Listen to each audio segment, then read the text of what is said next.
Sí. Buenos días a todos ustedes. Vamos a continuar con el curso. Nos habíamos quedado en el tema de Derecho Constitucional Económico, la Constitución Económica. Este es un tema muy interesante porque a través del perfilamiento de lo que se entiende por economía social de mercado, vamos a saber cuál es el desarrollo concreto que tiene la Constitución, cuáles son los límites mínimos y máximos de una regulación económica. Y para eso es importante ver la historia del constitucionalismo, cuáles son los antecedentes y cómo se concibe actualmente. Eso nos va a permitir saber cuál es el modelo de constitución económica que recoge la Constitución actual de 1993. En principio, todos ustedes saben que existen teorías sobre la Constitución. Una de las teorías más desarrolladas es la teoría del contrato social, tanto desarrollado en principio por Thomas Hobbes y después por Rousseau, en el sentido de que hay una especie de contrato tácito entre la población, mediante la cual éstas renuncian a ciertos derechos a cambio de ciertas obligaciones por parte del Estado. Las obligaciones de seguridad, las obligaciones de orden público, etc. Pero se reconoce también de parte de los ciudadanos derechos fundamentales, el derecho a la libertad, el derecho a la propiedad sobre todo. Y esta es la concepción originaria, la concepción de derechos naturales, de derechos mínimos que tenían los ciudadanos bajo la concepción del contrato social y bajo la cual se gestó la Revolución Francesa del siglo XIX. Entonces, siguiente por favor. Vamos a ver que existen diferentes modelos de constitución económica o de régimen económico. Tenemos por un lado un régimen económico de tipo liberal. ¿En qué se acentúa un régimen económico de tipo liberal? Que fundamentalmente hace hincapié en las libertades económicas, en el derecho a la libertad de empresa, a la creación de empresa, en el derecho a la propiedad, a la libertad de contratar, en el sentido que los contratos no pueden ser modificados por leyes posteriores, a la libre competencia, que las empresas compitan leal y honestamente en el mercado, y una mínima intervención del Estado. El Estado no debe intervenir en el desarrollo de los ciudadanos, el Estado no debe intervenir en la actividad económica. Esta es la concepción liberal, ¿no? Se entiende que lo principal es que los ciudadanos, a través del ejercicio de sus libertades económicas, generan el desarrollo económico y el bienestar de la población. Y este fue el enfoque originario de Adam Smith en Inglaterra y de diferentes economistas de corriente liberal, que posteriormente va a resurgir con el llamado neoliberalismo bajo un enfoque diferente pero con los principios fundamentales. Luego tenemos un régimen de tipo socialista. Ahora, no existe una sola concepción de un régimen socialista, porque puede ser desde un régimen comunista hasta un régimen socialista intermedio y bueno, un poco más flexible o más híbrido. Pero ¿qué es lo que caracteriza al régimen socialista? Lo que caracteriza esencialmente es que la actividad económica la va a desarrollar el Estado, a diferencia del régimen liberal en donde los individuos desarrollan la actividad económica, el Estado va a desarrollar la actividad económica. ¿Y cómo la va a desarrollar? Bueno, de diferentes maneras. En un principio fundamentalmente se creía a través de empresas públicas, lo que se llama el Estado gestor. El Estado desarrollaba empresas públicas, intervenía en la economía, regulaba precios, establecía qué se debe producir, cómo se debe producir y cuándo se debe producir. Es un régimen de tipo socialista. Luego hay matices del régimen socialista que veremos más adelante. Pero existen también modelos intermedios, porque no todo es blanco o negro, existen matices. Y de hecho, con posterioridad a estos regímenes, estas concepciones originarias, van a existir estos matices. Tenemos por un lado la economía, lo que se llama economía social de mercado, y la economía mixta. Ahora, quiero que ustedes, al margen del tema del nombre, de lo que se denomina economía social de mercado, economía mixta, lo importante es saber cuál es el contenido de un régimen de economía social de mercado o de un régimen de economía mixta, ¿no? Traigo esto a colación porque la Constitución española de 1978 hablaba de economía social de mercado.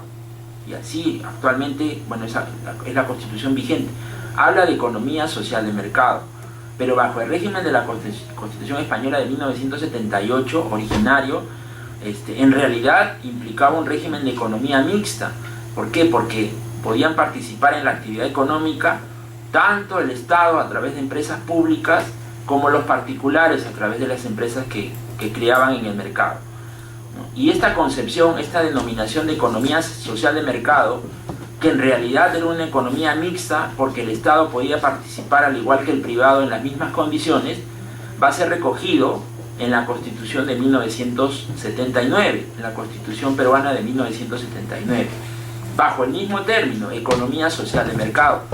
Pero luego vamos a ver que el concepto de economía social de mercado de la Constitución del año de 1979 es diferente al mismo término, economía social de mercado, de la Constitución de 1993, ¿no? ¿Por qué era diferente? La Constitución del año 79, al igual que la Constitución española, planteaba un régimen de economía mixta. Podía participar en la actividad económica en las mismas condiciones tanto el Estado como el privado, que después se establecen regímenes de monopolio por parte del Estado, pero en general la concepción era esa. Y luego vamos a ver que en la Constitución del año 93 se habla de rol subsidiario, que significa que el Estado interviene en defecto del privado, ¿no? Subsidiariamente, aunque el mismo término es el que se utiliza, economía social de mercado, ¿no? El mismo término en la Constitución del 79, en la Constitución del 93, pero el contenido es distinto, ¿ya? Entonces, por eso es importante distinguir lo que es una economía en la práctica mixta, que era la economía bajo el régimen de la Constitución del año 79, de un régimen propiamente dicho de economía social de mercado, bajo la Constitución del año 93, que implica un rol subsidiario por parte del Estado. ¿Alguna consulta sobre el tema? Bueno, vamos a continuar. Ahora, existen diferentes autores que han desarrollado lo que se llama la regulación económica, el derecho constitucional económico, ¿ya? Y han tratado de clasificar estas formas en las cuales el Estado participa en la economía en diferentes maneras, ¿no? Un poco ya más sistematizado. Uno de ellos es Gaspar Ariño Ortiz.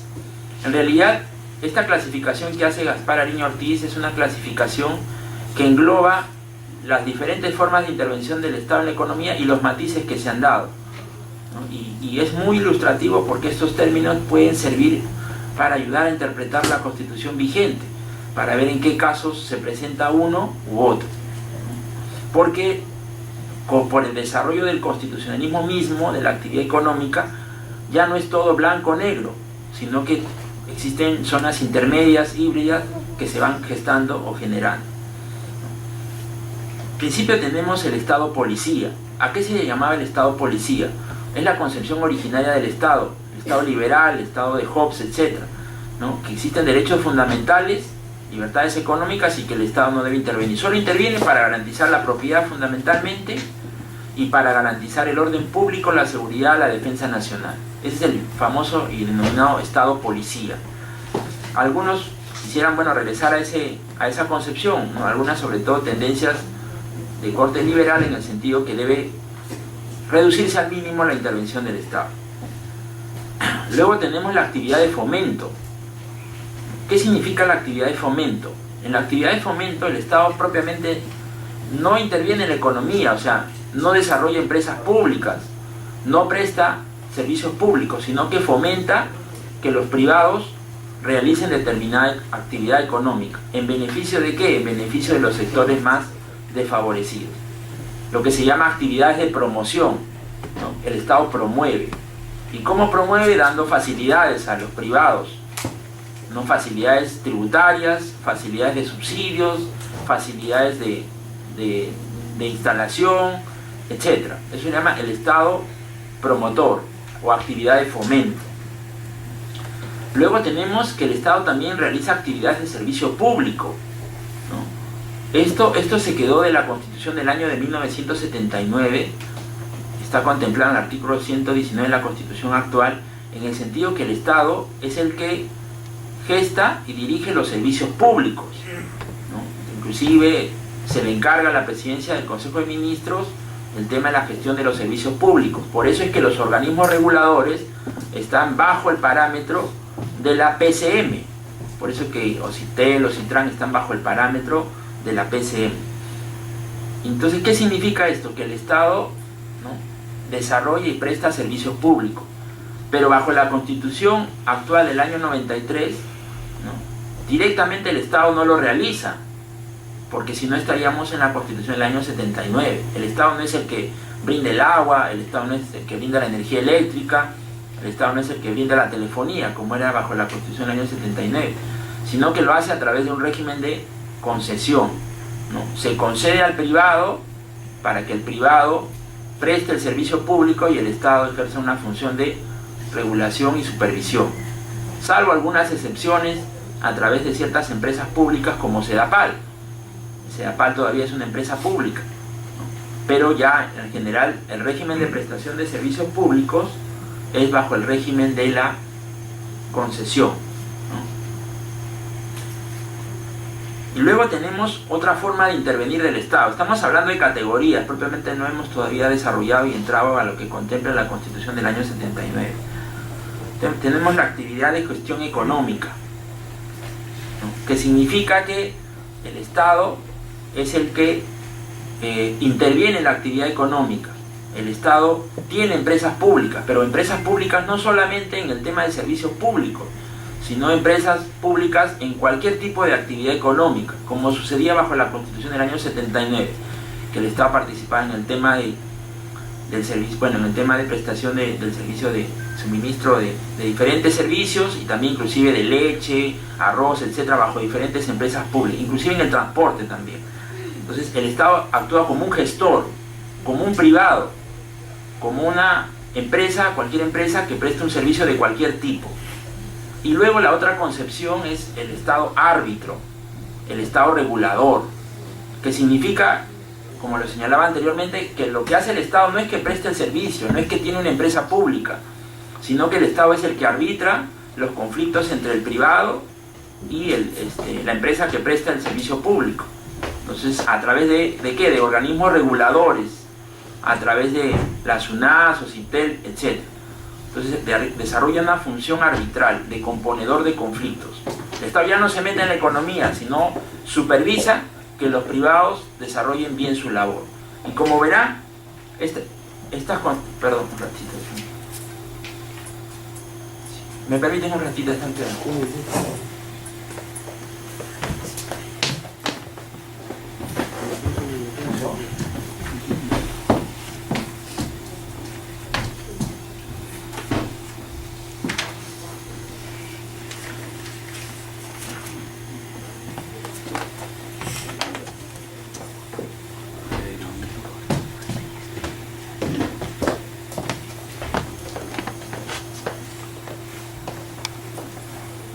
Sí, discúlpeme.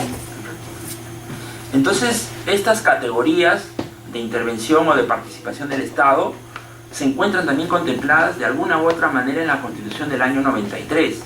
Por ejemplo, en la parte de derechos fundamentales, ¿no?, hay una visión del Estado policía, en el sentido que el Estado vela por la protección de estos derechos fundamentales. Después, en actividades de fomento, tenemos el artículo, si no me equivoco, 58 y 59, que dice que el Estado fomenta la prestación de servicios de salud, de infraestructura, y también fomenta el desarrollo de ¿qué? De las MIPE, ¿no? Lo dice bajo estos parámetros y específicamente en estas actividades.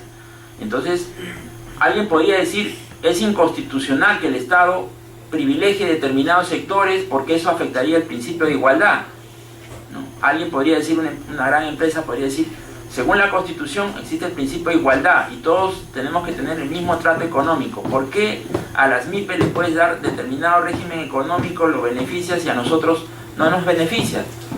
¿No? Entonces, alguien podría decir que esto es inconstitucional porque afecta el principio de igualdad y la norma de la propia Constitución que dice que el régimen económico se desarrolla en un régimen de igualdad entre todos, tanto entre los privados nacionales como los extranjeros.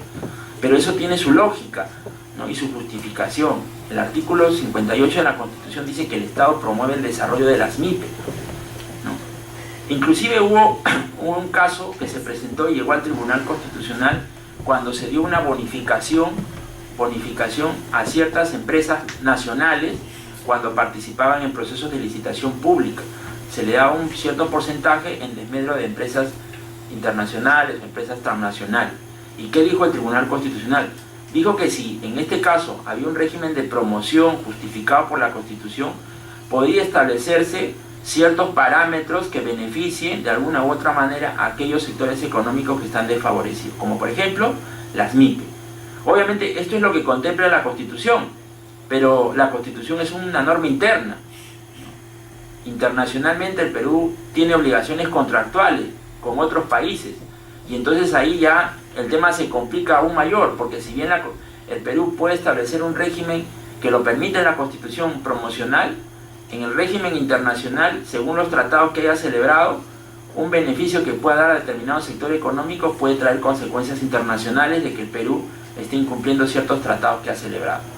Entonces verán ustedes las implicancias económicas. No basta en algunos casos con lo que contempla la Constitución, sino también el tema es qué es lo que dicen tratados económicos suscritos por el Perú.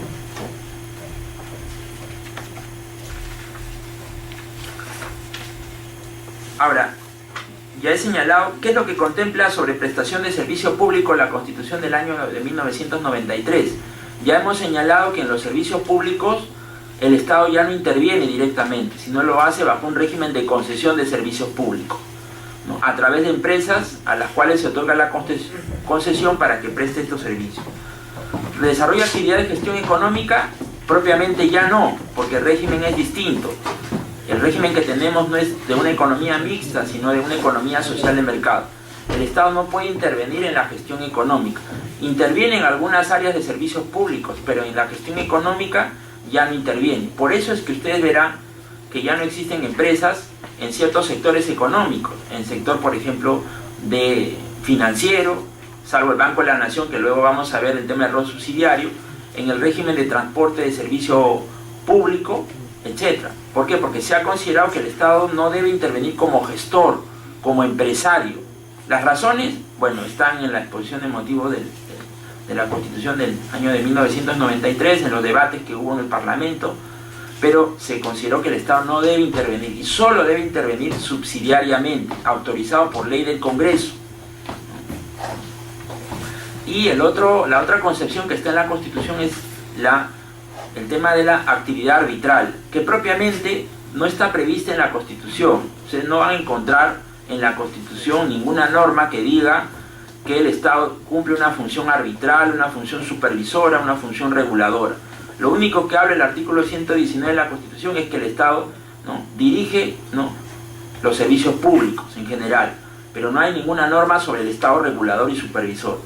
Pero ha sido el Tribunal Constitucional en una sentencia, que es la 008-2003, sobre acción de inconstitucionalidad, en donde dijo que el Estado cumple una función también reguladora, supervisora, correctora del mercado, de las fallas que hay en el mercado.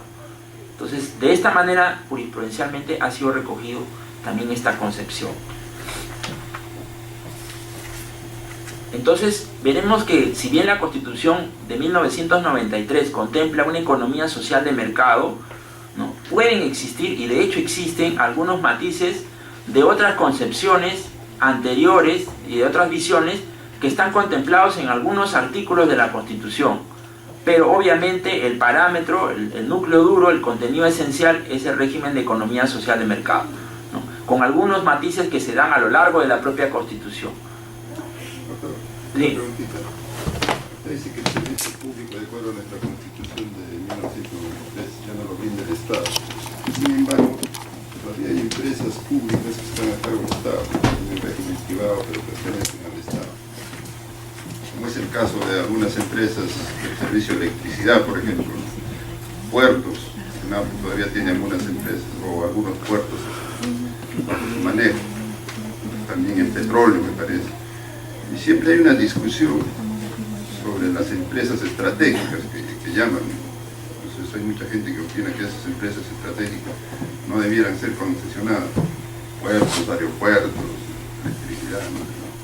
Entonces, ¿cómo está ahorita nuestra posición actual?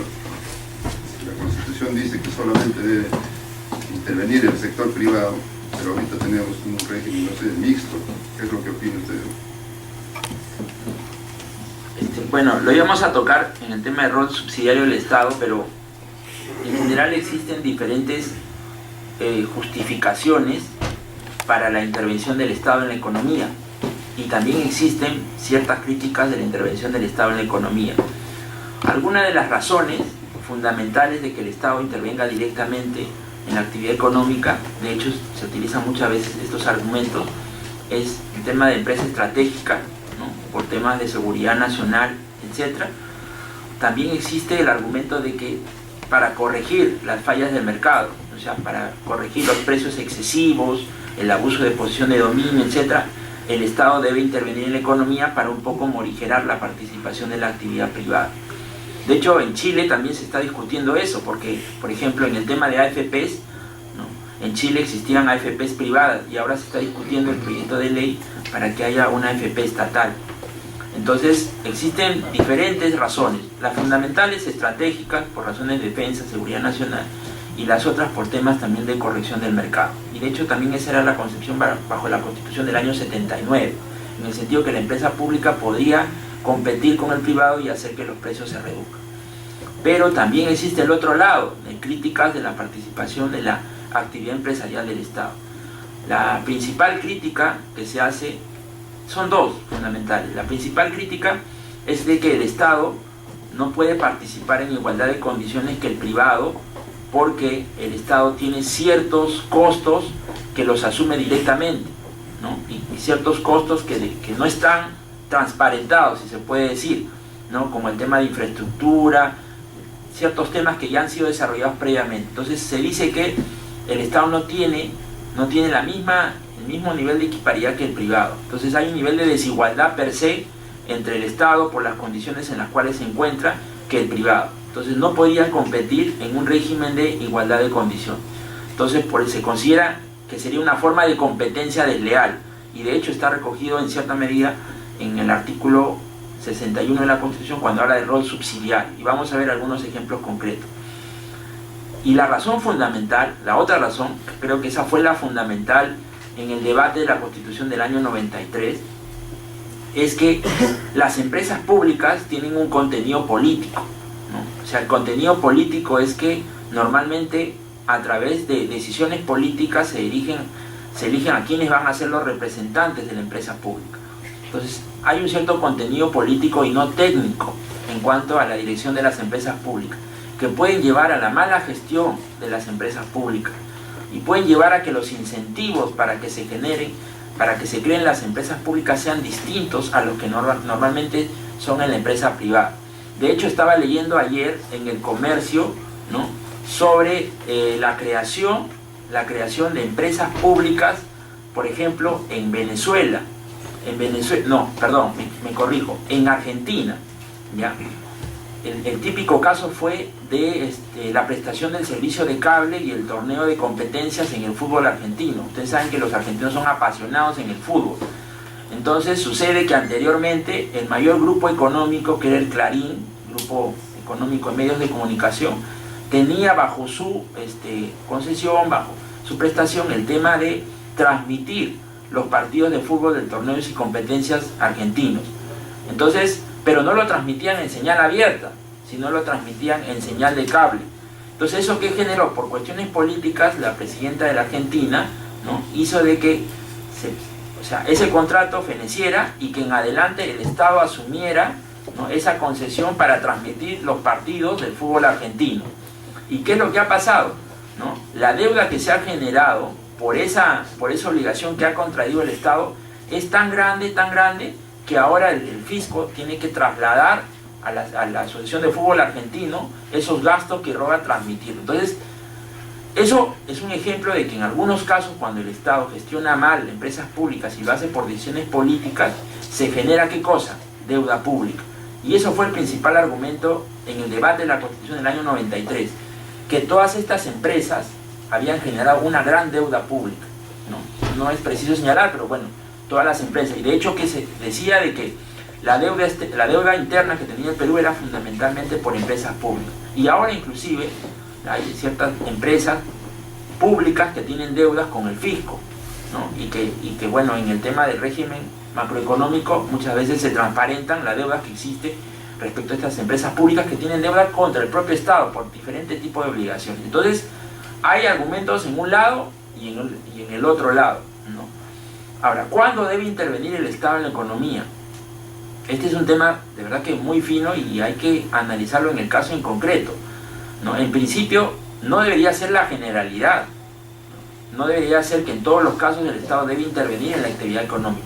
Debe intervenir cuando razonable y económicamente se justifique que intervenga en la economía. ¿Por qué? Porque los beneficios son mayores que los costos que se asumen. Pero en principio es que la generalidad no debe ser así. ¿Por qué? Porque a veces la participación del Estado en la economía, imagínense ustedes que intervengan en el tema de alimentos, que intervengan en el tema de diferentes comestibles y todo eso. O sea, ¿qué privado va a querer invertir? Ningún privado va a querer invertir. Pero existen otros sectores, por ejemplo, sectores de energía, etcétera, en donde el privado no quiere intervenir. ¿Por qué? Porque los costos de inversión son bien altos. Entonces, directamente no quiere intervenir. Entonces, a veces existen fórmulas mixtas, como las asociaciones público-privadas que se han generado, ¿no? Que ambos participan con el nivel de riesgo, ¿no? Entonces, el Estado y el privado. Y en algunos casos, cuando el negocio no da, entonces ya el Estado interviene a través de ciertas garantías que otorga el privado. Entonces, pero verán ustedes que la generalidad no es el que el Estado intervenga siempre en la actividad económica, sino la distorsión, sino debe ser de manera excepcional. ¿Alguna otra pregunta? Bien, entonces, la Constitución del año 93. El anterior, por favor. Es importante que ustedes distingan bien cuáles son las diferencias entre la Constitución del año 79 y la Constitución del año de 1993. ¿Alguien tiene alguna idea de cuáles son las diferencias fundamentales?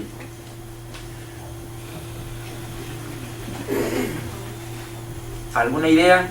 Lo ponemos en su certificado. La prohibición de monopolio, que en el 93 ya dejaron de ser prohibidos, pero se pasó a sancionar a la posición dominante en el mercado. Sí, bien. ¿Alguna otra idea? He visto muchas personas jóvenes y no tan jóvenes, así que de repente se recuerdan algo. Bueno, siguiendo la línea de PPTs o de formas de intervención del Estado. Por ejemplo, en la Constitución, en cuanto a las formalidades para desarrollar determinadas actividades económicas para el sector privado, una de las facilidades o una de las restricciones que daba la Constitución del 79 era, por ejemplo, que para poder yo dar concesión de tierras o de concesiones mineras, petroleras en zonas de frontera, por ejemplo, la Constitución del 79 exigía, dentro de las formalidades, hablando de temas económicos y vinculados a las formalidades democráticas, la Constitución del 79 establecía que debía establecerse por ley. Sin embargo, en la Constitución del 93, este tipo de concesiones, y se está realizando, solamente requieren de un decreto supremo a través del Ejecutivo. En otras palabras, este es un simple botón por el cual se demuestra que la tendencia de la Constitución del 93 respecto del otorgamiento de concesiones le da ciertas facilidades al inversor, no solamente en áreas territoriales, sino incluso en áreas de frontera, sea en Tacna, en Puno, sea en Tumbes, etc. A lo que voy es ahí una diferencia dentro de, hablando de implicancias parlamentarias, porque el curso creo que implica eso, ¿no? El Parlamento prácticamente se autorrestringió con la Constitución del 93 en no tomar medida respecto de el otorgamiento de concesiones a los privados en cuanto a las formalidades que se requieren. No solamente este tema, estamos hablando solo un botón, pero en general todas las decisiones del Ejecutivo, no sé si me estoy saliendo de tema, pero está vinculado al tema económico y las formalidades que cumple la institución del Congreso y el Parlamento en cuanto a implicancias parlamentarias para la actividad de prestación de servicio público a través de concesiones, ¿no? Que sería una de las formas de intervención del Estado, ¿no?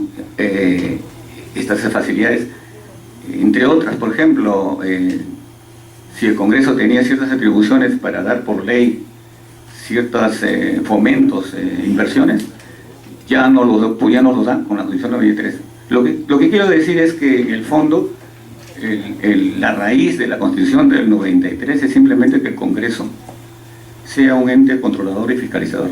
Eso lo dijeron los autores, ¿no? Torrelara, Yoshiyama, lo dijeron en el debate constitucional, y que solamente el Congreso y que el Ejecutivo se limite en esencia a regular y legislar, otorgando la facilidad de actos legislativos, ¿no? ¿Y qué es lo que hace el Congreso? Simplemente leyes declarativas o simplemente algunas leyes que pueden ser trascendentes, pero en general la filosofía de la Constitución del 93 es el pragmatismo, ¿no? Facilidades al inversor. No estoy en contra de leyes, simplemente trato de explicar las diferencias comparativamente, ¿no? ¿Sí, alguna otra idea? La diferencia sustancial a mí me parece que es en el régimen económico, ¿no? En el 79 había más participación del Estado, mientras en el 93 se da más participación del sector privado, se liberalizan los contratos, respeto a ultranza al contrato, al extremo que hay unos contratos que alcanzan niveles de contrato ley, ¿no? Que incluso son irrevisables. En el nivel político el cambio es sustancial en cuanto a la unicameralidad y la bicameralidad, ¿no? Entonces, y a nivel de instituciones también, creación de la Defensoría del Pueblo, el Tribunal Constitucional, que son avances importantes, ¿no? Pienso que esas son algunas de las diferencias que existen. Bien, habíamos hablado de que la Constitución del año 79 tiene por origen la Constitución española del año de 1978, que hablaba de un régimen de economía social de mercado, pero propiamente era un régimen de economía mixta, con participación en igualdad supuestamente de condiciones del Estado y el particular. Existían empresas de parte del Estado y existían empresas que competían también privadas. Esa era la característica, ¿no? No había limitación para la intervención del Estado en cualquier actividad económica. Si quería el Estado intervenía en el tema de comestibles, en el tema de suministro, de energía, en todo. No había limitaciones. A diferencia de eso, en la Constitución del año de 1993 dice que la intervención del Estado en la economía empresarial es subsidiaria, solamente en defecto de que el privado no satisfaga esa necesidad, no satisfaga ese mercado. Es una diferencia fundamental, con lo cual propiamente ya no estamos en un régimen de economía mixta, sino estamos en un régimen, se puede llamar propiamente de economía social de mercado, en el sentido de que lo fundamental es la iniciativa privada y sí la intervención del Estado para corregir ciertas fallas a través de otros mecanismos, que lo vamos a ver después cuáles son estos mecanismos. La otra diferencia que ya se señaló es la concepción que se tenía, o sea, per se la Constitución del año 79 consideraba de que la acumulación de propiedad, la acumulación de prestación de cierto servicio o producto generaba un régimen que afectaba el mercado. O sea, la Constitución del año 79 prohibía los monopolios, los oligopolios, etc. Todo tipo de actividad de acumulación económica, ¿ya? Y adicionalmente también esto estaba legislado a nivel penal en el Código Penal. El Código Penal se sancionaba el delito de acaparamiento, el delito de especulación, etc. Esto cambió con la Constitución del año 93, ¿no? La Constitución del año 93 no se prohíbe el monopolio, ni se prohíbe el oligopolio, ¿no? Porque se entiende y considera, algunos consideran de que cuando una empresa tiene éxito, ¿no?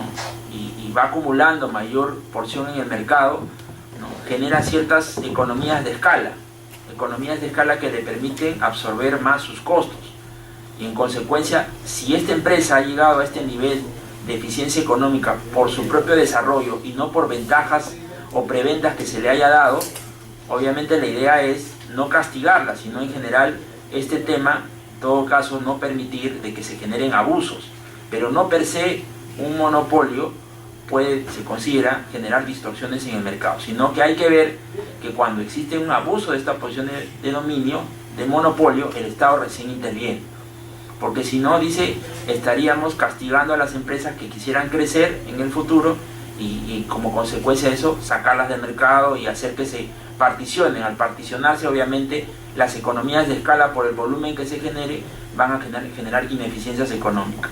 Entonces, por eso se consideraba de que no se prohíben los monopolios, sino en todo caso el abuso de posición de dominio, ¿no? La concertación de precios, como el caso de los pollos, el caso del sol, etc.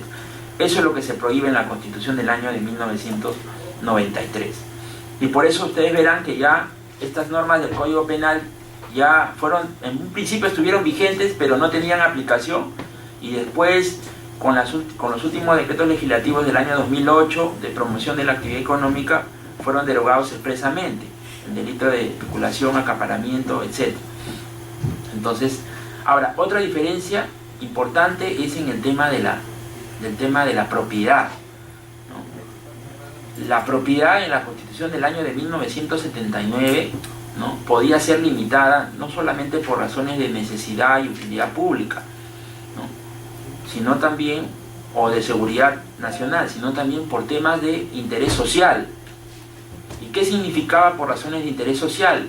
Que en general se podía expropiar los bienes privados, ¿no?, cuando existía, según se consideraba, la idea de beneficiar a grandes grupos desfavorecidos que no tenían acceso a la propiedad, o simplemente que ya habían ocupado determinados predios y se había generado una situación social, si se puede llamar. Entonces, veían ustedes que bajo la Constitución del año 79, ¿no?, todas estas situaciones se regularizaban. Yo me estoy refiriendo en este caso a bienes de dominio privado, no me estoy refiriendo a bienes de dominio público del Estado, donde el Estado a través de COFOC y CISANEA, sino estoy hablando de propiedad privada propiamente dicha, ¿no? Entonces el Estado podía expropiar por razones de interés social. Eso cambió bajo la Constitución del año 93, ¿no? No se puede expropiar bienes de propiedad privada por razones de interés social. Se puede expropiar por razones de necesidad pública, cuando hay la necesidad de construir una carretera, ¿no?, o por razones de seguridad nacional, etc. Pero por razones, se entiende, objetivas, pero no por razones de interés social. Ahora, esto llevó a una discusión, nos estaba hablando de las implicancias parlamentarias, una discusión a nivel del Parlamento, si no me equivoco, el año 2010 o 2011, porque se dio una ley, ¿no?, que en realidad consideraba de que se podía expropiar por razones de necesidad pública, pero en el fondo estaba destinada a expropiar bienes de dominio privado con la finalidad de proteger a ciertos ocupantes, etc. Esto, la discusión que se planteó era si propiamente era necesidad pública como se argumentaba en el proyecto de ley, o era un tema de interés social que había sido proscrito por la Constitución del año 93. Entonces, acá justamente viene lo que le señalaba la clase pasada, que traigo a colación, que muchas veces la Constitución puede tener una cierta concepción, pero en el desarrollo legislativo, a veces, por necesidades políticas, se le puede dar otro contenido. Y de hecho, ustedes verán, esa ley se aprobó por el Congreso de la República y se dio. Pero la filosofía y el debate que se dio en su oportunidad fue, expresamente está en el diario de debates, de que no puede haber expropiación por razones de interés social. Es decir, no puede haber expropiación cuando se trata de expropiar bienes privados para mercados, para sanear asentamientos humanos, pueblos jóvenes, etc. En pocas palabras. En todo caso, en esas situaciones, el privado tiene que concertar con el poseedor, con el ocupante, pero el Estado propiamente no podía sacar una ley y expropiar eso para beneficiar a los otros, porque según se entendió, eso se prohibió bajo la Constitución del año 93, y eso está expresamente en el diario de los debates. Ahora, ¿eso se puede reinterpretar? Es un tema ya materia de discusión, ya política, y en todo caso también en su nivel académico, ¿no? Y lo otro es el tema de los contratos ley, ¿no? Ya les traje a colación el tema de los contratos de arrendamiento bajo la Constitución del año 79, ¿no?, que se podía modificar, que el Estado podía modificar en cualquier momento las condiciones de los contratos de arrendamiento, y en general esto se presentaba en todo el régimen civil. También el tema de contratos de compra-venta, etcétera, sobre la resolución del contrato cuando se pagaba más allá del 50%. Entonces, el Estado, bajo el artículo 1354 o 1355 de la Constitución, podía modificar los contratos por razones de interés social. Así lo decía expresamente el Código Civil, y también era concebido bajo la Constitución del año 79. Esto cambió con la Constitución del año 93. En la Constitución del año 93 hay una norma, que es el artículo 62, que habla del principio de intangibilidad de los contratos, en el sentido de que los contratos no pueden ser modificados por leyes posteriores, ¿no? Pueden ser modificados, no, propiamente no es modificados, pueden establecerse ciertas regulaciones anteriores que se consideran de orden público, ¿no? Pero esas regulaciones anteriores de orden público van a surtir efecto para los contratos que posteriormente se celebren. Pero no puede ser que ya un contrato celebrado sea modificado por una norma del Estado, una norma del Congreso de la República, ¿no?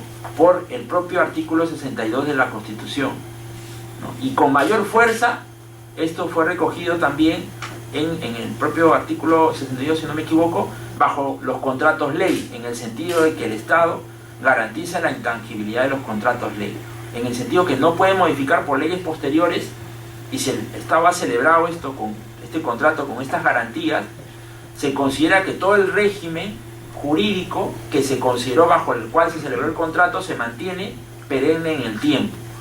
Y el régimen jurídico puede ser tributario, puede ser laboral, administrativo, etc.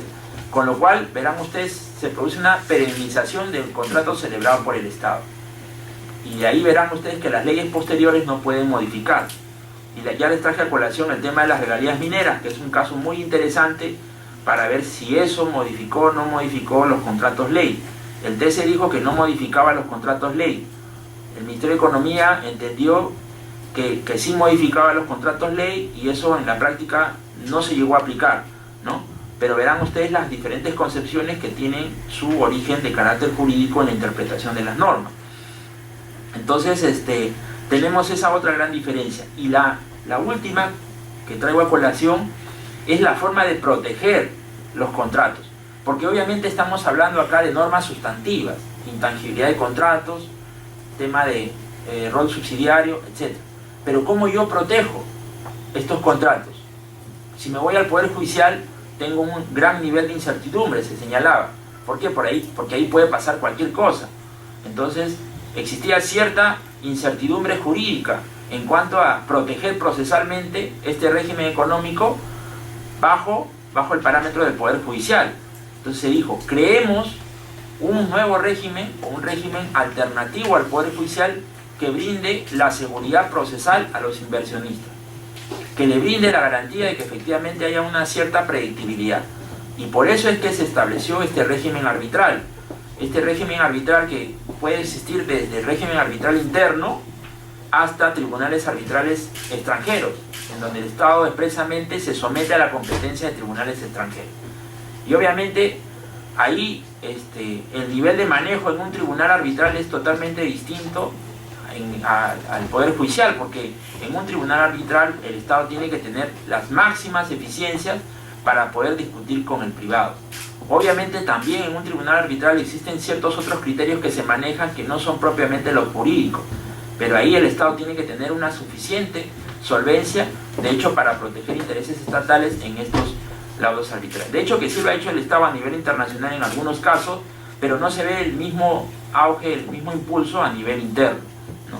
Pero verán ustedes que la protección no era solamente sustantiva en los derechos, la protección era también a nivel procesal, ¿no? Entonces, cuando analicen el tema de modificatoria de normas, analicen esos dos aspectos, ¿no? Porque la protección es de ambos, adjetiva y también sustantiva. Entonces ya hemos hablado de las diferencias entre la Constitución del año 79 y del año 93. ¿Alguien podría resaltar alguna otra diferencia? En el régimen económico me refiero propiamente dicho. Ahora, se trajo a colación algo muy interesante, ¿no? En el sentido que el Parlamento ha perdido fuerza en el tema de la regulación económica, que todo es básicamente función del Ejecutivo, etc. Esto yo creo que no obedece solamente a la visión que se pueda tener de la Constitución, a las normas fundamentales, sino también, yo creo que también tiene un componente político, ¿no? Yo creo que tiene que ver con un tema de balancing político, un tema de partidos políticos, de mayorías, minorías. Obviamente si estamos en regímenes de mayorías que se generan desde fuente de origen o que se generan en el camino, obviamente el Parlamento va a tener una visión distinta a la que fuera que un régimen en donde haya un régimen en el cual la minoría también sea fuerte. Obviamente los controles van a ser distintos y la visión legislativa también va a ser distinta. Eso obedece no solamente al tema constitucional propiamente dicho, sino también a cómo se va gestando directamente la actividad política, y esta actividad política influencia en el tema de la actividad económica. Cierto es que bajo la Constitución del año 93, al establecerse un régimen unicameral, lo que se fomentó básicamente es que el Ejecutivo gestione todo el tema económico y que el Parlamento en general realice una función controladora a través de ciertas normas, a través de la función de control y fiscalización, control político y fiscalización, ¿no? Pero también obedece a otras razones mucho más estructurales, mucho más de los factores del poder, ¿no? De cómo se estructura nuestro régimen político, ¿no? Y cuáles son las implicancias parlamentarias de ese tipo, ¿no? Entonces,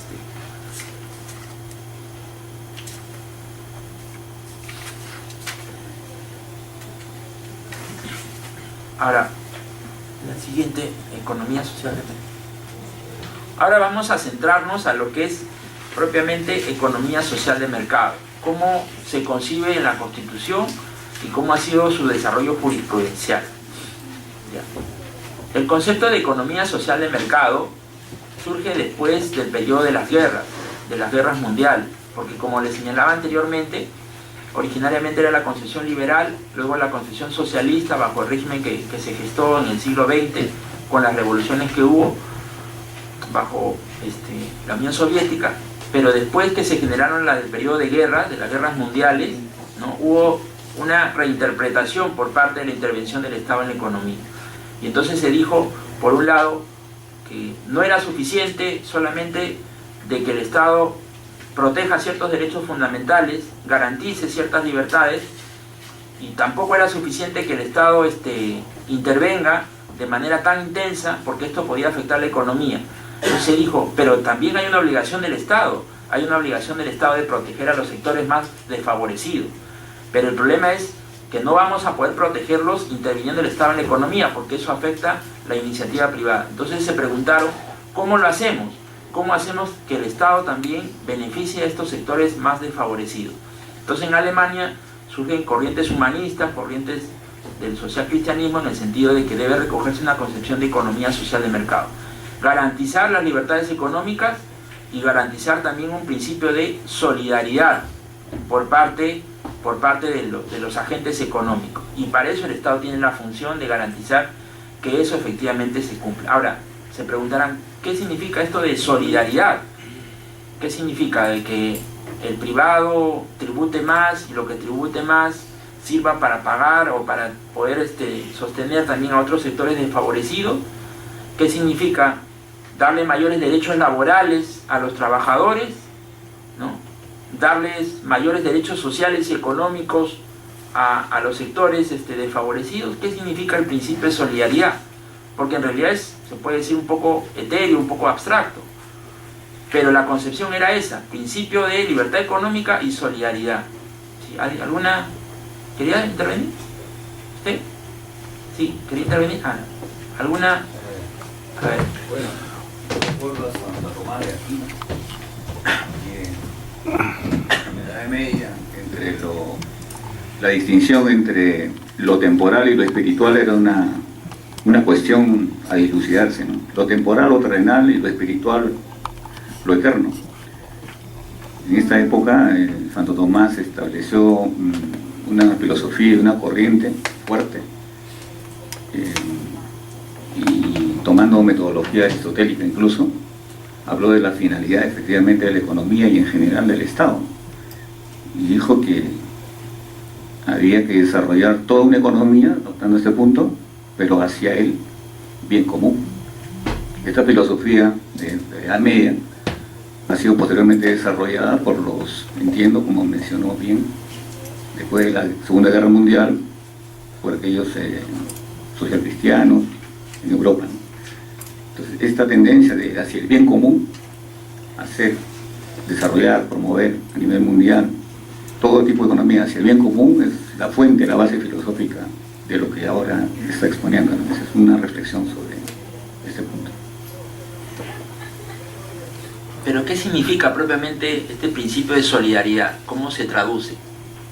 O sea, ¿cómo se traduce el bien común? Porque por el bien común, si lo entendemos de manera genérica, se puede justificar cualquier circunstancia, ¿no? ¿Qué significa solidaridad? Solidaridad significa gravar más al que produce más.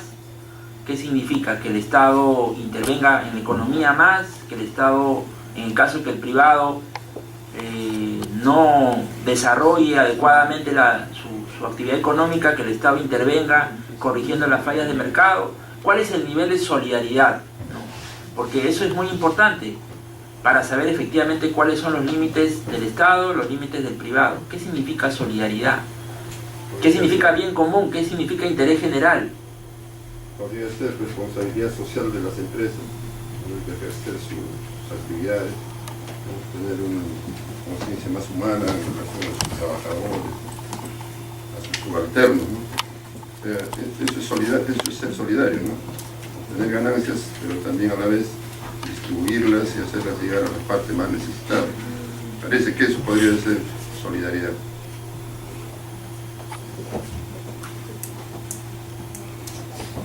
Redistribución económica dentro de los márgenes de libertad de empresa y actuación subsidiaria del Estado.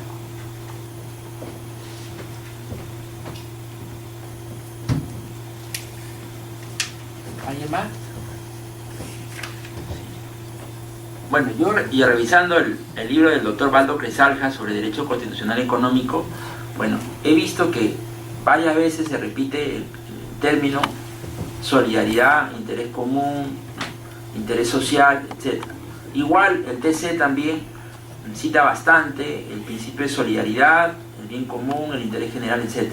Pero no lo definen, no lo desarrollan. Al igual, si se acuerdan ustedes del concepto de dignidad, tampoco lo desarrollan, lo citan bastante, pero no lo desarrollan. Entonces es importante porque a veces no entender bien o no delimitar bien este concepto puede llevar a una circunstancia en la cual se reduce a lo mínimo lo que dice el concepto de solidaridad o interés común, o se amplía demasiado que se puede justificar cualquier circunstancia, ¿no? Entonces es interesante saber qué significa este principio de solidaridad, porque economía social de mercado significa garantizar libertades económicas, intervención subsidiaria del Estado y este principio de solidaridad.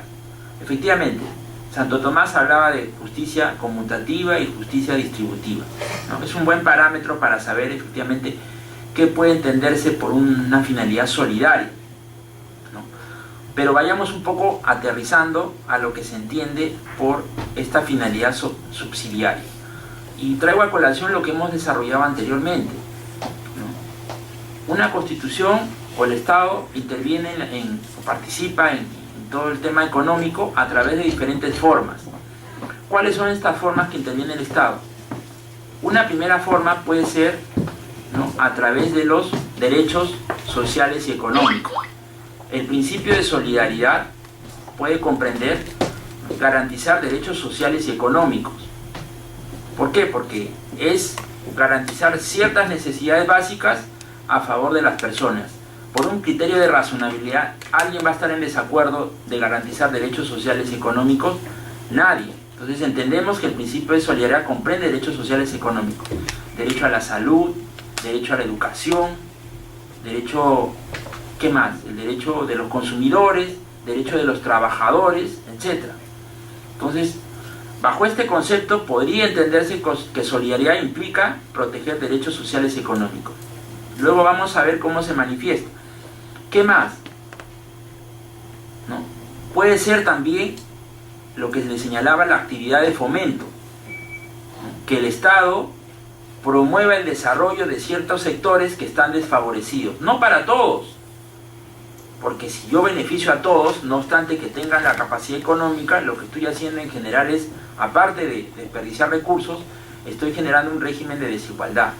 Lo que yo tengo que hacer es tratar, ¿no?, por igual a los que se encuentran en la misma situación de igualdad, y si se encuentran en situación de desigualdad, generar ciertas actividades de fomento.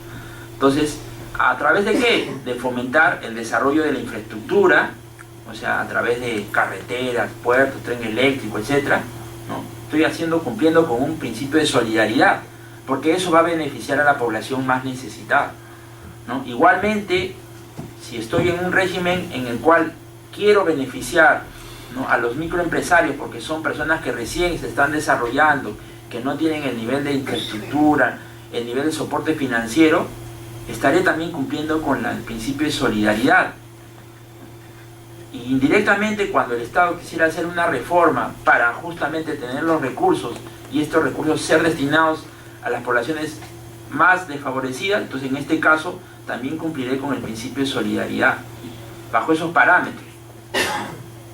Igualmente, en el tema de cuando el Estado actúa bajo un régimen de supervisión, de regulación, de corrección de las fallas del mercado, ¿no?, cuando justamente trata de corregir el abuso de posición de dominio, cuando trata de corregir las prácticas concertadas, existirá también este régimen de economía social de mercado de corregir esto.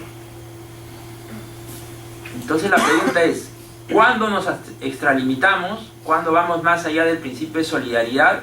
¿Y cuándo ya afectamos este núcleo básico, si se puede decir, de la Constitución? ¿Cuándo se afectaría este principio de el régimen económico de la Constitución contemplado? ¿Cuándo se entendería que solidaridad va más allá del concepto propio y ya entraría en interferir en la actividad económica? Cuando lo que hemos señalado anteriormente, o sea, cuando el Estado, sin mayor justificación objetiva, interviene en la actividad económica y comienza a generar una situación de competencia desleal. Ahí podría entenderse que se está afectando el régimen económico, pero mientras estamos en el parámetro de libertades económicas, en el tema de rol subsidiario y de proteger a los más desfavorecidos bajo este régimen, entenderemos que estamos en una economía social de mercado. Porque, como les señalaba anteriormente, economía social de mercado puede tener múltiples concepciones, pero hay que entender cuál es la concepción de economía social de mercado recogido en la Constitución. Porque de hecho hay socialistas que dicen, bueno, yo defiendo economía social de mercado, pero tienen un contenido distinto a lo que un social cristiano entendería por economía social de mercado, y a lo que un comunista entendería por economía social de mercado. Lo importante es saber cuál es el concepto de economía social de mercado que recoge la Constitución política.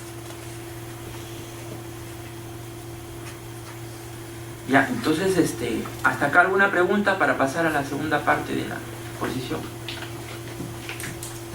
al segundo PPT.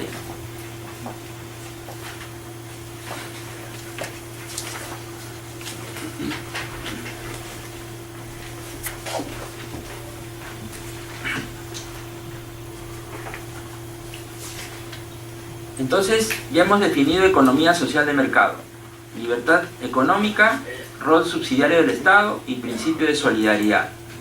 ¿Ya? Ahora vamos a ver el desarrollo de cada uno de ellos. ¿Alguien tiene alguna idea de lo que significa libertad de empresa? ¿Qué significa libertad de empresa? Libertad de iniciativa privada.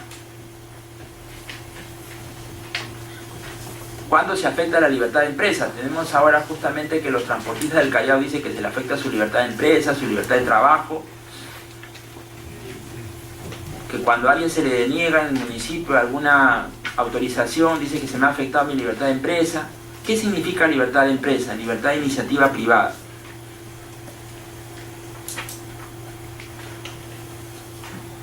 ¿Alguna idea de libertad de empresa?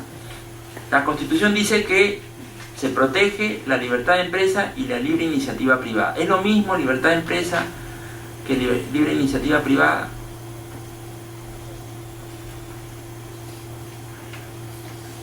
Bien, la libertad de empresa tiene diferentes manifestaciones. Así lo ha señalado el Tribunal Constitucional. Libertad de empresa, en principio, significa de que tiene que garantizarse la libertad de creación de empresa.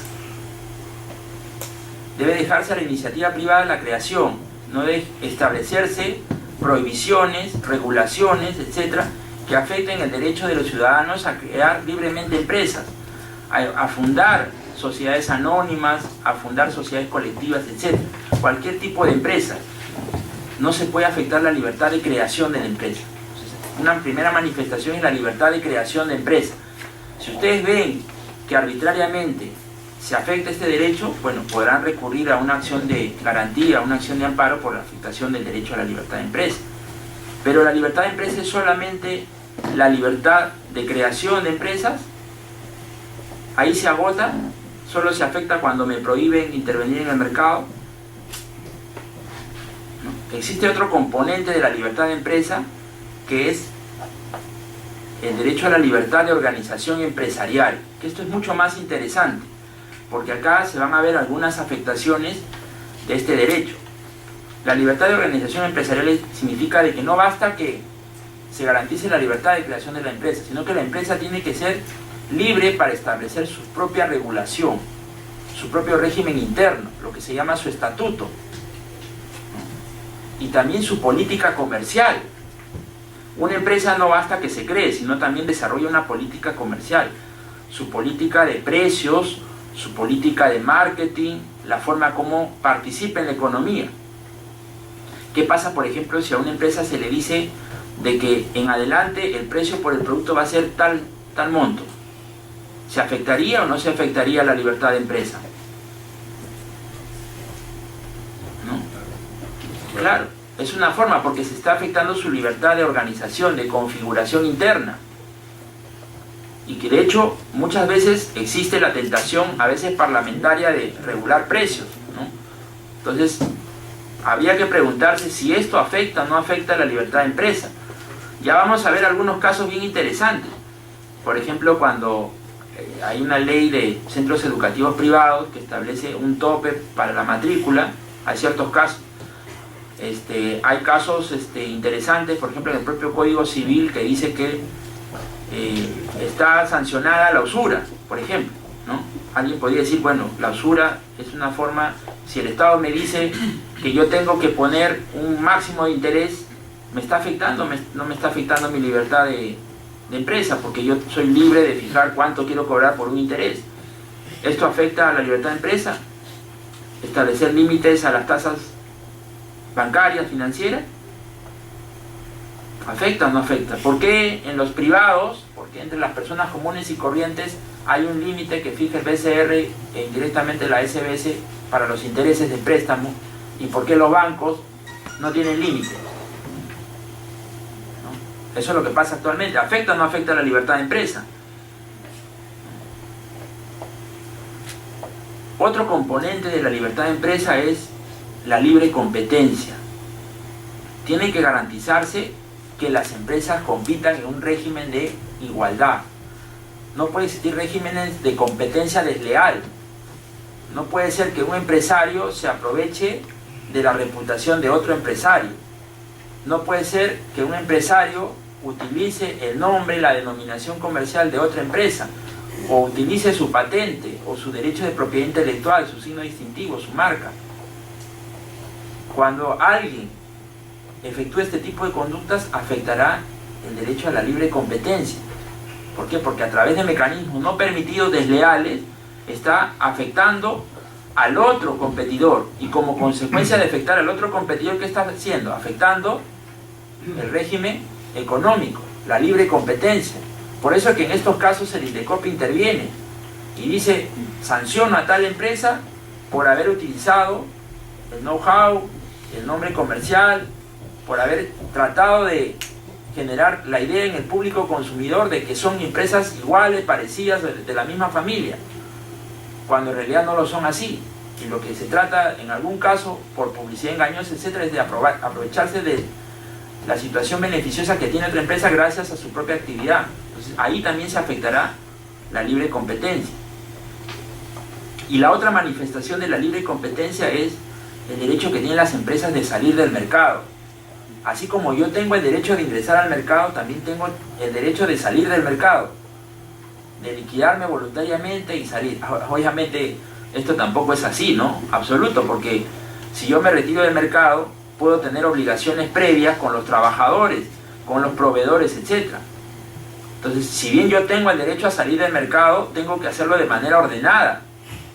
Y para eso justamente está todo ese régimen concursal en el INDECOPI, ¿no? Que se tiene que establecer una junta de acreedores, que yo tengo que comprometerme a cumplir un régimen, y si no, que me liquiden. Pero no significa de que en estos casos, cuando hay obligaciones pendientes de la empresa, simplemente va a salir del mercado, sino que si hay obligaciones pendientes, hay un régimen ordenado de salida del mercado. Entonces verán ustedes que la libertad de empresa y la iniciativa privada tienen contenido muy amplio y muy interesante, que tiene muchas implicancias parlamentarias, tanto en el tema de creación de la empresa, en el tema de configuración interna de la empresa, como el régimen de competencia desleal. Y vamos a ver algunos casos. Y ustedes me dirán si es razonable o no es razonable. Pues quiero también la participación de ustedes.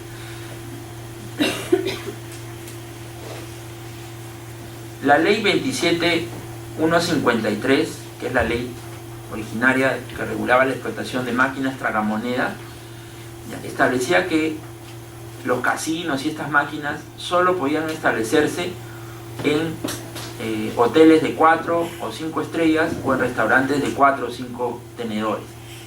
¿Ya? Señalaba de que si no se cumplen con estas características no podía establecerse una empresa de este tipo.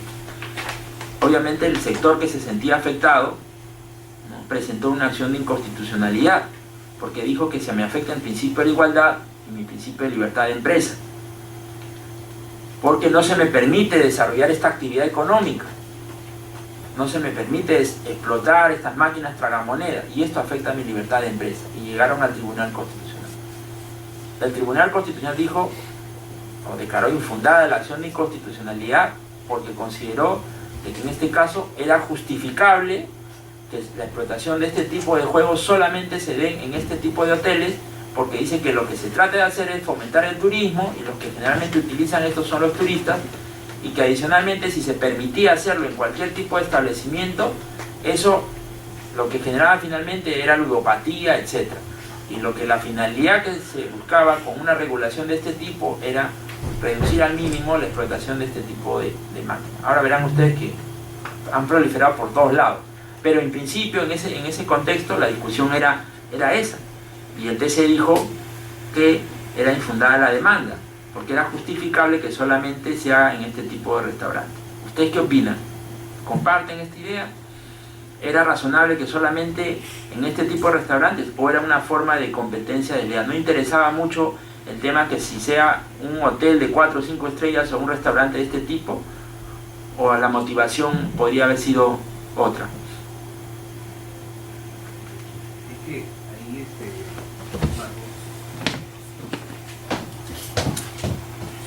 ahí se tomaron en cuenta la afectación a la salud, tengo entendido.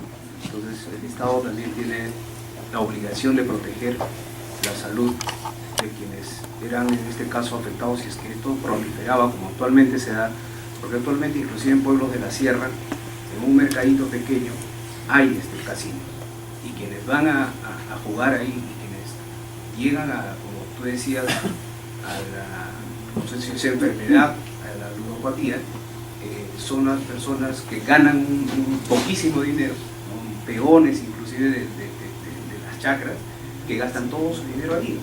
Entonces, de alguna manera el Estado ha tratado de proteger también ese aspecto. Me parece que es razonable, ¿no?, en ese sentido. Además, las cifras de esta enfermedad de ludopatía que dio el Ministerio de Salud fueron bastante preocupantes. En la clase pasada estábamos hablando de que el criterio de interpretación constitucional implica un criterio de razonabilidad y un criterio también de proporcionalidad. Obviamente la justificación es entendible, salud pública, pero la regulación era la adecuada, o sea, la regulación de entender de que solo en este tipo de establecimientos se puede cumplir con esta finalidad de, en todo caso, acoger el turismo, era proporcional, o podían existir otros establecimientos iguales o similares que con estas características podían haber desarrollado este tipo de actividad, y no necesariamente aquellos establecimientos pequeñitos, etcétera, que obviamente por las circunstancias de infraestructura no lo van a tener. Pero alguien que cumplía con estas características en cuanto a la exigencia del local, de personal, del tipo de máquinas, etcétera, podía haberse sentido discriminado. En otras palabras, solo en este tipo de establecimientos que se señalaba de 4 o 5 estrellas o 4 o 5 tenedores se podía haber cumplido con la finalidad de la norma. o de otra manera se estaba afectando a otro tipo de competidores. Porque la justificación entendemos que es legítima, plausible, pero al parecer la regulación no era muy fina, porque entender que solamente en estos establecimientos se iba a dar la explotación restringida, reducida, no, es un poquito que también es discutible. Pero bueno, eso fue un caso. El otro caso, que es también muy latente, sobre todo ahora que se ha aprobado la ley universitaria, es esta sentencia del TC, que es el 017-2008, ¿ya? A través de la ley 28564 se prohibió la creación de filiales universitarias fuera del departamento donde queda la universidad, la sede principal. Se prohibió. Obviamente las universidades consiguieron el número de firmas y se fueron al Tribunal Constitucional. Y en el Tribunal Constitucional se dijo, ahí se declaró, en este caso fundada la demanda, y se dijo que se afectaba el derecho a la libertad de empresa, ¿ya? ¿Por qué? Porque se estaba afectando el derecho de las universidades a crear filiales y a generar oferta educativa, así dijo el Tribunal Constitucional. Y esto afectaba el contenido esencial de la libertad de empresa, que era la libertad de creación de nuevas entidades. Dice que indirectamente se afectaba el mercado también porque se estaba reduciendo la oferta educativa. Pero el TC entró también a analizar, según lo que consideró, de que existía un problema de raíz en cuanto al tema de la creación de filiales universitarias, que era que se creaba a través del mecanismo de la Asamblea Nacional de Rectores y del CONAFO, ¿no? Y mediante este mecanismo señalaba el TC de que estas autoridades actuaban como juez y como parte. Y consideró el TC que debería establecerse una superintendencia que autorizara la creación de estas filiales o la creación de nuevas universidades, sobre todo privadas, ¿ya? Y que esta función no debería estar en el CONAFO ni en la Asamblea Nacional de Rectores. Entonces declaró fundada, pero con esta atingencia, ¿ya? Esto ha sido uno de los motivos para que después en el debate de la ley universitaria se considerara la figura de crear esta SUNEDU, esta nueva superintendencia, ¿no?, universitaria. Entonces ahí el TC analizó la libertad de empresa, y había que ver también si analizó el tema de la razonabilidad y la proporcionalidad. De hecho, después salió una ley que prohibió, estableció una moratoria de creación de universidades por 2 o 3 años. Alguien podría decir, esta norma también sería inconstitucional bajo la sentencia dictada por el Tribunal Constitucional, ¿no? Alguien podría, pero verán ustedes que, bueno, el Tribunal Constitucional a veces cambia de criterio. Pero la discusión es interesante en cuanto al tema de la libertad de empresa. ¿Ustedes creen que afectaba la libertad de empresa en el sentido de prohibir la creación de filiales universitarias o que prohíbe la creación de universidades? ¿O hay una finalidad legítima o la regulación no es proporcional, sino existen otros mecanismos adecuados para lograr esa misma finalidad, que es justamente garantizar la calidad educativa y mantener la oferta educativa? La discusión de fondo está cuál es la finalidad, la justificación, y si la regulación, o sea, la propuesta que se plantea es proporcional con el fin que se persigue, ¿no? ¿Alguna opinión sobre este tema? En ese caso sí me parece que el Tribunal Constitucional tenía razón. Limitar tajantemente la creación de nuevas universidades afecta la iniciativa de libre empresa, libertad de empresa, ¿no? La condición que le pone sí es interesante. Dice, está bien, crea nuevas empresas, pero rígete bajo ciertos parámetros. Pues le está dando la forma.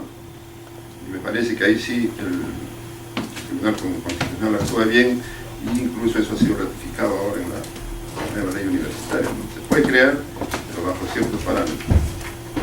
Si no cumple esos parámetros, simplemente no existiría una universidad, porque hemos visto que hay casos en que hay filiales o universidades que, como decía un congresista, funcionan encima de una cevichería y no garantiza para nada el derecho a la educación, que es otro derecho constitucional, fundamental, ¿no? Entonces, para mí que en ese caso sí el Tribunal Constitucional actuó bien.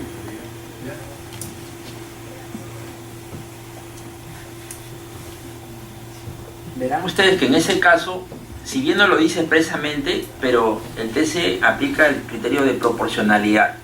Habíamos señalado en la clase pasada que el criterio de proporcionalidad tiene 3 elementos: el principio de idoneidad, el principio de necesidad y el principio de proporcionalidad estricto sensu. En ese caso se planteó la idea, obviamente, el prohibir per se la creación de filiales resulta desproporcionado, porque la finalidad que tú quieres conseguir, que es garantizar la calidad educativa, no va a ser alcanzada prohibiendo absolutamente, sino estableciendo otros mecanismos que garanticen la calidad educativa. Y uno de esos mecanismos pueden ser a través de la acreditación, a través de otros mecanismos. Entonces ahí planteó que esa medida no era necesaria, tampoco era idónea, porque existían otros mecanismos alternativos, y tampoco era proporcional, porque cuando hemos analizado el criterio de interpretación constitucional, hemos dicho que cuando se interpretan normas constitucionales o derechos constitucionales, hay que tratar de ponderarlos y concordarlos, ¿no? Sin restringir absolutamente un derecho ni tampoco el otro, ¿no? Y obviamente en este caso una interpretación concordante desde el punto de vista práctico era señalar o no era prohibir absolutamente la libertad de creación de filiales, sino establecer un mecanismo idóneo para garantizar la oferta educativa. ¿Por qué? Porque si yo prohíbo absolutamente sin generar un mecanismo alternativo que no afecte el contenido esencial del derecho, lo que estoy haciendo es vulnerar un derecho constitucional, que obviamente eso puede tener implicancias de carácter constitucional, porque nadie puede decir, ¿sabes qué? Te prohíbo simplemente de creación de empresas, universidades, etcétera, si no te doy el mecanismo por el cual se garantice esa finalidad, ¿no? Y ese es el criterio de proporcionalidad estricto sensu, que ustedes como asesores parlamentarios tienen que tener en cuenta. No basta la justificación para un proyecto de ley, hay que ver el mecanismo, hay que ver si esa medida es proporcional y esa medida es adecuada, que de hecho permanentemente van a estar en esa disyuntiva, porque la mayor cantidad de proyectos de ley que se plantean sobre todo, ¿qué cosa? El problema.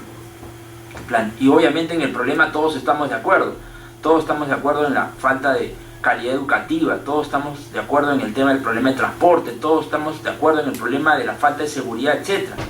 Pero tenemos que establecer cuál es el mecanismo que resulta adecuado. A veces la discusión debería ser más que todo el mecanismo antes que el problema, porque en el problema todos estamos de acuerdo. Y de hecho ese es uno de los defectos de muchos proyectos de ley, que no hacen hincapié en el mecanismo, en la forma de solucionar el problema, ni tampoco cuantifican económicamente si esa solución es viable o no es viable, y si esa solución es concordada con diferentes estamentos y entidades. Entonces esa es una tarea pendiente del Parlamento, en establecer justamente un análisis mucho mayor en la forma, en el instrumento, en la vía que se quiere utilizar, más que en el problema. El problema todos estamos de acuerdo. Ahora, en el tema de la libertad de organización de empresa, existió un caso interesante que fue, a propósito, ahora que está de moda el tema del transporte. En el año 2001 se dictó un decreto de urgencia. ¿Sí está ahí? En la página 3, si no me equivoco. Sí, ya. La anterior. Libertad de organización de empresa. A una más.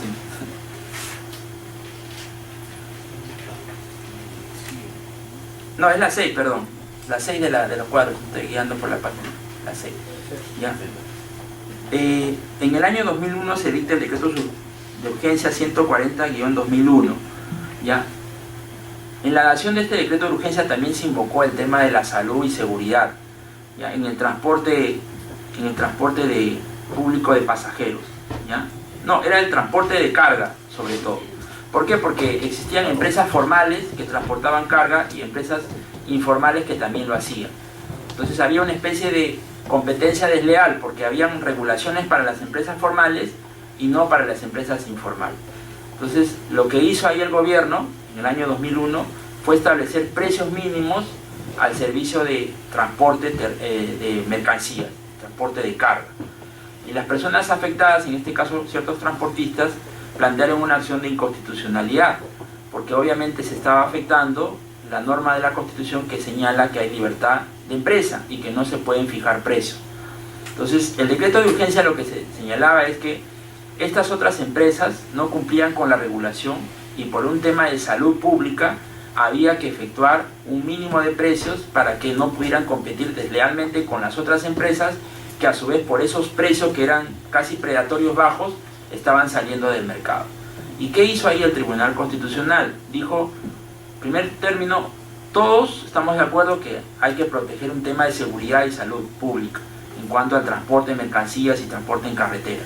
Pero la medida no era idónea. La medida de establecer precios mínimos no es la idónea para conseguir esta finalidad. Esta finalidad puede ser conseguida a través de supervisión, a través de regulación, a través del puesto de garitas en los controles, etc. Dijo que la medida no era la adecuada, no era la necesaria. Analizó que le faltaba el tema de proporcionalidad y por eso declaró fundada la acción de inconstitucionalidad por afectación de la libertad de empresa. Vamos a la página 8. Ahora, el otro punto es la libertad de contratar. Hemos señalado también que es otra manifestación de economía social de mercado, en el sentido que los contratos no pueden ser modificados por leyes posteriores.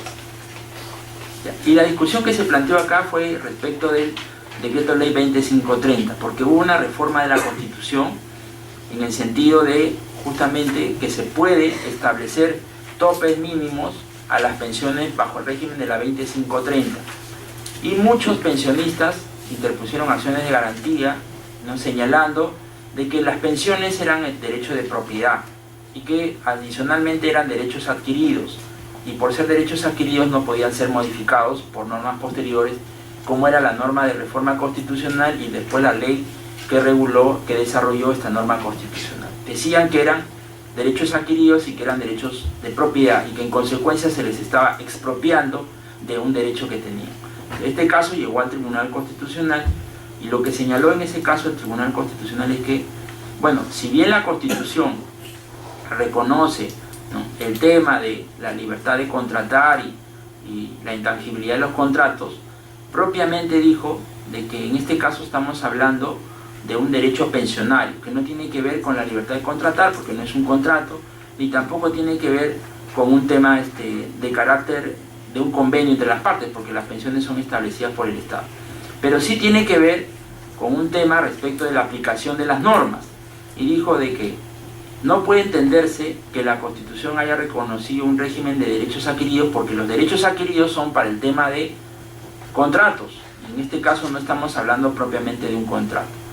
Y lo que estamos haciendo en este caso, dijo el TC, es que estamos estableciendo una regulación razonable, porque si seguimos con el tema de las pensiones de la 2530 vamos a generar una deuda pública grande, que al final eso va a tener un costo para toda la población.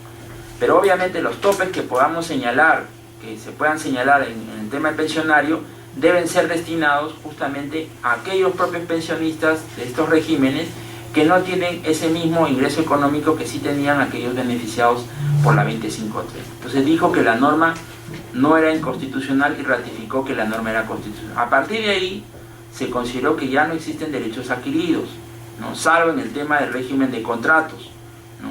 Por eso que muchas veces los argumentos que señalan un derecho adquirido, un derecho... El TC ha señalado que pueden existir limitaciones por razones de interés público a ciertos derechos que se han contemplado administrativamente o legalmente, porque no existen derechos absolutos, ¿ya? Es un caso que se planteó. Un tema bien interesante sobre libertad de contratar, que sí es bastante vigente, es sobre la reforma del sistema privado de pensiones, ¿ya?, que justamente el año pasado salió la sentencia del Tribunal Constitucional. Ustedes saben que la última reforma del sistema privado de pensiones lo que hizo fue cambiar el sistema de comisión, ¿no?, de comisión de remuneración de tu sueldo, una comisión fija, a una comisión por saldo, que está en tránsito. Ahora todavía es mitad sueldo, mitad saldo, mitad tu fondo, y después va a ser puramente el saldo. Y la otra reforma fue de establecer de que aquellos afiliados a las AFP, ¿no?, iban a formar parte de un paquete grande que iba a licitar la SBS, ¿no?, a favor de la AFP, que ofrecía la menor comisión. Y de hecho pasó eso, se le adjudicó a la AFP Habitat, ¿no? Entonces la discusión que se planteó es que todos estos afiliados, muchos de ustedes, tenían un contrato con sus AFP, con Profuturo, con Horizonte o con AFP Intera, entre otros. Entonces se decía que al yo establecer de que vía licitación tú pases a otra AFP, estoy afectando la libertad de contratar, porque tú ya has celebrado un contrato con tu AFP y ese contrato debe regir tu vida contractual. Entonces, en este caso, ¿no?, llegó al Tribunal Constitucional, aparte del tema del cobro de la comisión, y el tribunal dijo que, o sea, si bien puede entenderse que en algún caso se estaría afectando el derecho a la libertad de contratar, porque se está entrando a decir con quién se ha contratado, sin embargo hay una finalidad, dice. La finalidad es de que este sistema de competencia a través de la licitación de este paquete de afiliados, lo que ha generado al final es reducir el monto del cobro de la comisión, y los afiliados han recibido beneficios como consecuencia de esta licitación. Y no existiría ningún perjuicio, porque si la rentabilidad que se les cobra es mucho mayor, ellos van a tener la posibilidad, en ese caso y bajo ese supuesto, de irse a otra FP. Y adicionalmente señaló de que esta licitación es por un plazo de 2 años. Entonces, verán ustedes que si bien aparentemente se afectaba la libertad contractual, por estos criterios de interpretación constitucional, de razonabilidad, proporcionalidad, muchas veces el Tribunal Constitucional hace una ponderación, un tamiz entre diferentes derechos, y lo que a primera vista de la persona puede verse como afectación a un derecho, releyendo la Constitución en su conjunto, vemos que en algunos casos el TC declara infundada la demanda porque dice que también hay que proteger este otro derecho. Y así hay múltiples ejemplos de interpretación constitucional.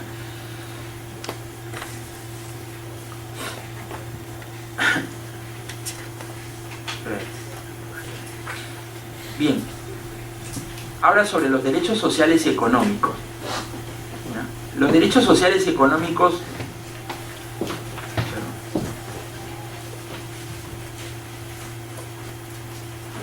respecto a los derechos sociales y económicos, es interesante tener una definición de lo que implica un derecho social y económico, porque en la Constitución existen derechos que son prestacionales, por ejemplo el derecho a la educación pública, pero existen también ciertos derechos sociales y económicos que son individuales, como por ejemplo garantizar la libertad de trabajo, o por ejemplo garantizar la libertad sindical. Los derechos sociales y económicos no es solamente aquellos derechos prestacionales en donde el Estado se obliga a prestar cierto servicio público, como la salud pública en entidades públicas o la educación. Son también derechos individuales en algunos casos, como garantizar la libertad sindical, la libertad de trabajo, etc., la negociación colectiva, etc. Entonces pueden existir diferentes tipos de derechos sociales y económicos, según lo señala el propio doctor Carlos Blanca. Quiero tocar algunos ejemplos de derechos sociales y económicos para que ustedes vean cómo en ciertos casos en concreto existe una colisión aparente entre un derecho social y económico y una libertad económica. Y el caso que les voy a plantear es sobre el tema de la reforma de la Ley General de Tabaco, ¿no?, que se dio en este Parlamento, donde el año 2010 o 2011 se prohíbe fumar en espacios públicos cerrados. Anteriormente, sabían ustedes de que en un espacio cerrado un 20% podía ser destinado como área para fumadores. Entonces ahí tenían que tener su ventilador, su extractor, etc. Y ahí podía establecer 20%. Después el reglamento lo limitó al 10%, y luego el Congreso, a través de una ley, dijo que no se puede fumar en espacios públicos cerrados.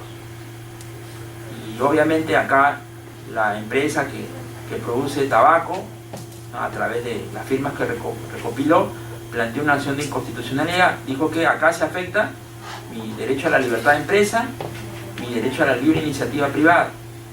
Inclusive los que fueron más asiduos contra eso fueron los hoteles, los restaurantes, las máquinas tragamonedas, porque obviamente ellos reciben bastante público que consume tabaco.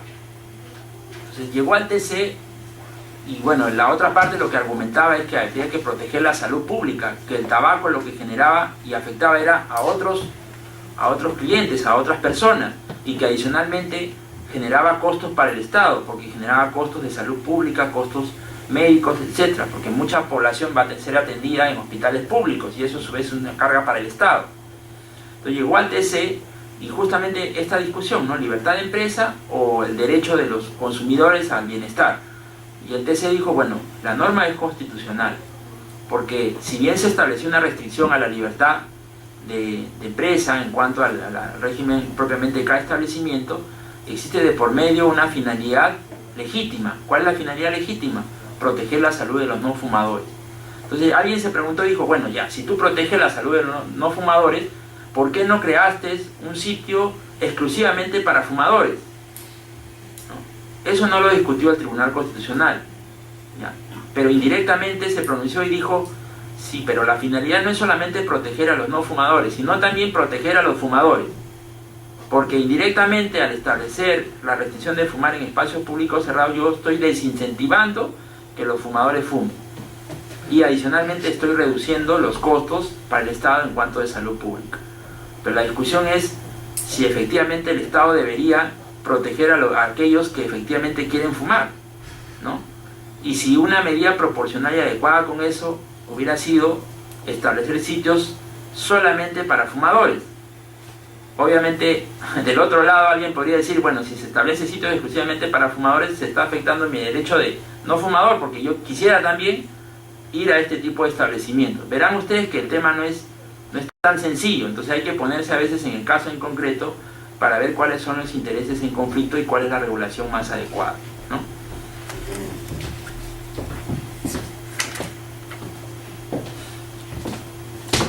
Página 14, por favor. Ya. El otro tema, ya para culminar con el régimen económico general, es ¿qué se entiende por rol subsidiario del Estado? Ya hemos hablado de libertades económicas, ya hemos hablado de el tema de derechos sociales económicos, pero ¿qué se entiende por rol subsidiario del Estado? ¿Ya? Entonces, lo que dice la Constitución es que, bueno, el Estado puede intervenir subsidiariamente, de manera directa o indirecta, por razones de conveniencia nacional y por razones de interés público, necesidad pública, ¿no? Y dice que esto tiene que ser autorizado por ley expresa del Congreso de la República. Existe ya el criterio de que tiene que ser vía ley expresa, no puede ser vía decreto legislativo ni decreto de urgencia. La autorización para el rol subsidiario del Estado tiene que ser por ley expresa del Congreso de la República. Y tiene que ser por un caso de interés público y de conveniencia nacional. Ahora, verán ustedes que la discusión que se presenta es ¿cuándo se entiende que efectivamente el Estado debe intervenir en la actividad económica? ¿Cuándo se entiende que es un rol exclusivamente y estrictamente subsidiario? Y les voy a plantear algunos ejemplos, dos ejemplos, ¿ya? Un primer ejemplo que se dio en Puno, ¿ya? En Puno, una universidad a través de su centro de capacitación, ¿ya?, creó una especie de servicio o producción de pollos a la brasa, supuestamente para beneficiar a los propios estudiantes que estudiaban gastronomía. Entonces creó este establecimiento de producción de pollos a la brasa, ¿ya? Pero no solamente producía, sino también vendía pollos a la brasa, ¿ya? Entonces obviamente aquellos restaurantes, ¿no?, que vendían pollos a la brasa se sintieron afectados y plantearon una acción administrativa de competencia desleal ante Indecopi contra esta Universidad de Puno, diciendo que se estaba afectando el rol subsidiario del Estado, porque el Estado no podía dedicarse pues a producir pollos a la brasa, ni menos a vender pollos a la brasa.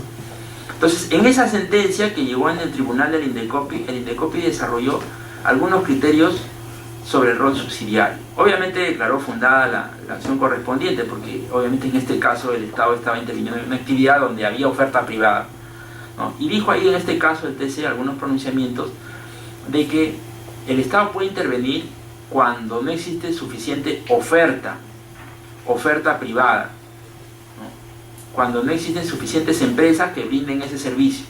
Si por ejemplo en un servicio de transporte las empresas no llegan a determinada zona, podría entenderse que ahí falta oferta privada y el Estado podría en esos casos participar, ¿no? Ese fue el criterio. Inclusive puso ponderación: si dos intervienen o si uno interviene, debe entenderse que hay concurrencia o no concurrencia. Pero lo más importante en ese caso es, más que todo, más que el concepto en sí mismo, es cómo se aplica en la práctica. Porque alguien podría entender, en el servicio financiero, el Banco de la Nación no solo participa en la actividad económica en las zonas alejadas donde no hay banco ofertante, no existe el banco de crédito, banco continente. El Banco de la Nación está acá, y acá a los alrededores hay varios bancos. Entonces se entiende que eso afecta el tema del rol subsidiario, porque ahí habría oferta educativa.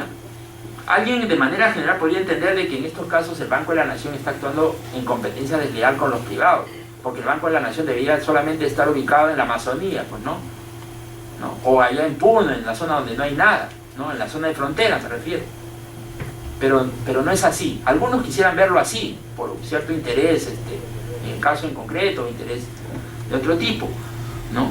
El tema de la participación o la competencia, o que existe oferta suficiente privada, no debe entenderse solamente con un criterio territorial, porque obviamente si es un criterio territorial, muchas de las empresas que actualmente participan no deberían estar en el mercado.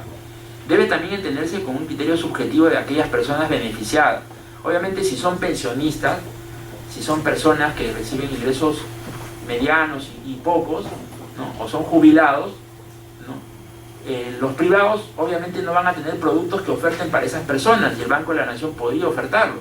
La discusión que se plantea podría ser, por ejemplo, de que el caso de las MIPE, porque alguien podría decir, en el caso de las MIPE el Banco de la Nación podría intervenir, y no solamente que intervengan los bancos privados, pero ya es una discusión ya mucho más precisa. Pero en general el concepto que debe quedar claro es que analizar el criterio de oferta privada no debe ser entendido solamente con un criterio territorial, sino también en los destinatarios del producto o del servicio, ¿no? Ese es un tema bien interesante. Y bueno, ya estamos terminando, creo que no vamos a... Ya, de manera muy general para terminar, ¿ya?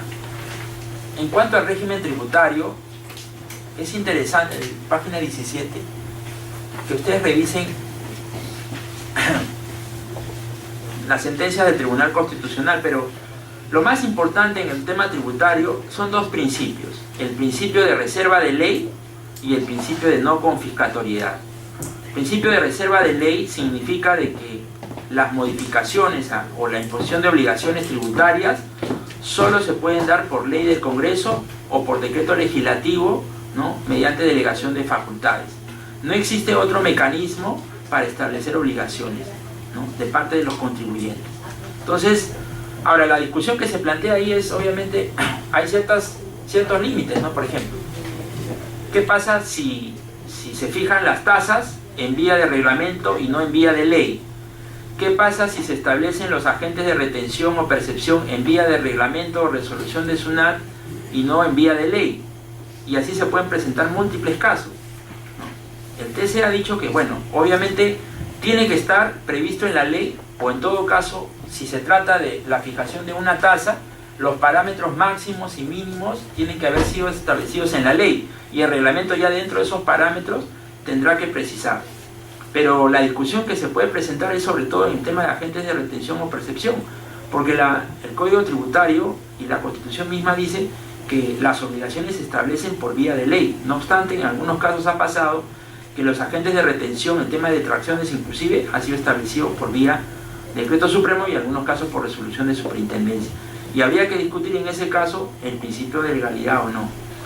El otro tema interesante en el principio de régimen tributario es el de no confiscatoriedad, ¿no? Los tributos no pueden generar una situación tan grave que afecte el patrimonio de una determinada empresa, ¿no? En gran medida, porque de lo contrario esa regulación afectaría la propiedad de esa empresa y sería confiscatorio. Ya han existido pronunciamientos en el TC por el tema de cuantía de tasas o por el tema del no reconocimiento de ciertos gastos tributarios que se ha considerado que afecta el principio de no capacidad contributiva y no confiscatoriedad. ¿Ya? Y lo último es, bueno, ustedes ya tienen para revisarlo porque no nos queda mucho tiempo, pero un poco concluyendo con el régimen monetario y financiero. ¿Ya? Página 23. Lo principal que tienen que conocer en el tema del régimen monetario es la función del BCR, ¿ya? Porque el problema que se generó en el periodo del año 85 y al año 90 fue el tema de la inflación.